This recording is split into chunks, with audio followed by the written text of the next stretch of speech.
Alléluia. Bien-aimé dans le Seigneur, sois richement béni, toi qui me regardes. Aujourd'hui, je voulais te parler au sujet de l'héritage spirituel familial, bien-aimé. Oui, quel héritage allons-nous laisser à nos familles, à nos enfants? Bien-aimé, cela est très important. En ce monde, en ce temps de la fin, il est important en tant que père, il est important en tant que responsable, il est important en tant que maman de famille, bien-aimé, de penser à cela. L'héritage spirituel familial est un privilège. Le meilleur héritage que nous pouvons laisser à la génération future, à nos enfants, c'est l'héritage spirituel. Et cela, c'est un privilège. Alléluia. Nous lisons dans Proverbe 22, 6, la Bible dit « Instruis l'enfant selon la voie qu'il doit suivre, et quand il sera vieux, il ne s'en détournera pas. » Es-tu en train, bien-aimé, de montrer le chemin à la famille? Es-tu en train d'instruire tes enfants selon le Seigneur? Jésus 24, le verset 14 à 15 nous dit « Maintenant craignez l'Éternel et servez-le avec intégrité et fidélité. Faites disparaître les dieux qu'ont servi vos pères de l'autre côté du fleuve et en Égypte et servez l'Éternel. » 15. Et si vous trouvez bon de servir l'Éternel, choisissez aujourd'hui qui vous voulez servir, ou les dieux que servaient vos pères au-delà du fleuve, ou les dieux des Amoréens, dans le pays desquels vous habitez. Moi et ma famille, nous servirons l'Éternel. Voilà un peu l'élément important pour nous. La phrase qui doit nous maintenir. Moi et ma famille, nous servirons l'Éternel. Oui, bien-aimé, en tant que responsable de famille, en tant que guide, il est important d'avoir cette phrase à cœur. Nous comprenons que notre famille et nous devons servir le Seigneur bien-aimé.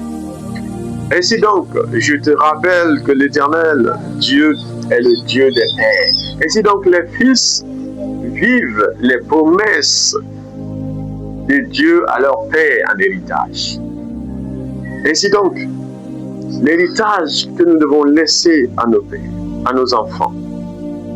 En ce moment, bien-aimés, les conditions pour accéder à l'héritage, pour nous-mêmes déjà, les promesses qui ont été faites à nos pères et nos enfants qui viendront.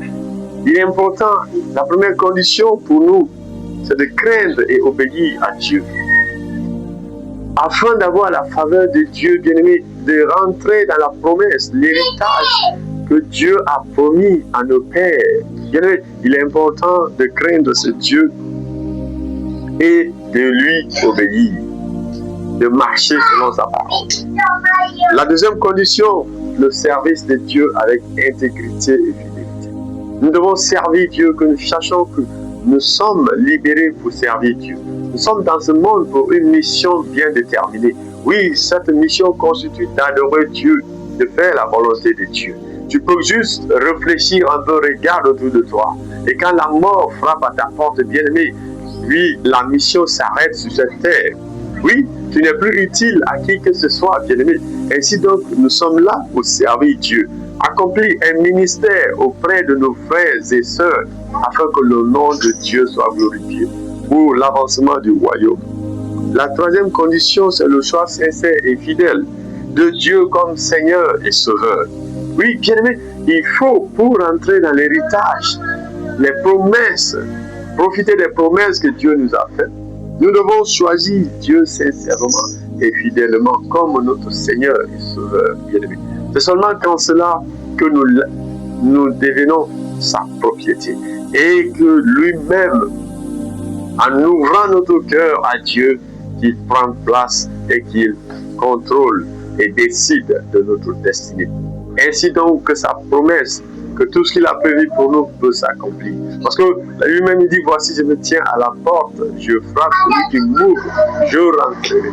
Et la Bible dit dans Proverbe 4, 23, garde ton cœur plus que toute autre chose, car c'est de lui que viennent les choses de la vie. Le choix sincère et fidèle de Dieu comme Sauveur et Seigneur dans notre cœur notre vie en dépend de cela. Et quand tu choisis les ténèbres, bien-aimé, tu vas mourir, quand bien même que tu es vivant. Quand tu choisis les œuvres des ténèbres dans le cœur, tu te condamnes à la fin. La dernière condition, c'est la transmission de la révélation et de la connaissance de Dieu à notre famille. L'héritage, proprement dit, spirituel, familial, qui est un privilège. Et donc, ce que dans notre marche chrétienne, les connaissances, les révélations que nous obtenons de la part de Dieu, au sujet de Dieu, ainsi que les connaissances que nous acquérons, que nous parvenons à acquérir. C'est ce que la Bible dit, instruit l'enfant selon la voie qu'il doit suivre. Ainsi donc, au sujet de toutes ces connaissances que le Seigneur nous fait grâce, nous communique dans notre marche chrétienne, nous devons transmettre ça à la famille. Bien-aimé, voilà un peu ce que j'avais à te dire. L'héritage spirituel familial est un privilège. Le meilleur héritage que nous devons laisser à nos enfants, c'est l'héritage spirituel. Car les biens de ce monde sont vanité de vanité. Tu peux laisser des milliards tout de suite, mais s'il n'y a pas un héritage spirituel, tous ces biens peuvent être dilapidés en une fraction de seconde.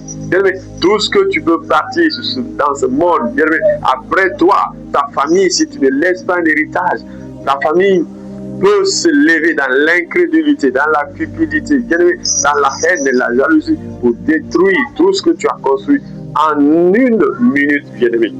Alors, si tu as compris ce mystère, que tu comprennes que le meilleur héritage, c'est l'héritage spirituel qu'on peut laisser à une famille. Conduis la famille, éclaire ta famille selon le Seigneur, bien-aimé. Tu aurais accompli ta mission sur cette terre. Que le Seigneur te fasse grâce, afin que le nom du Seigneur continue à te glorifier dans ta vie, ta famille. Il faut laisser l'héritage spirituel. Que Dieu te fasse grâce au nom de Jésus. Alors je suis en train de déclarer que toute personne qui est connectée à cette émission, que le Seigneur te donne la force de tenir ses paroles en toi et de marcher selon la voie du Seigneur. Shalom.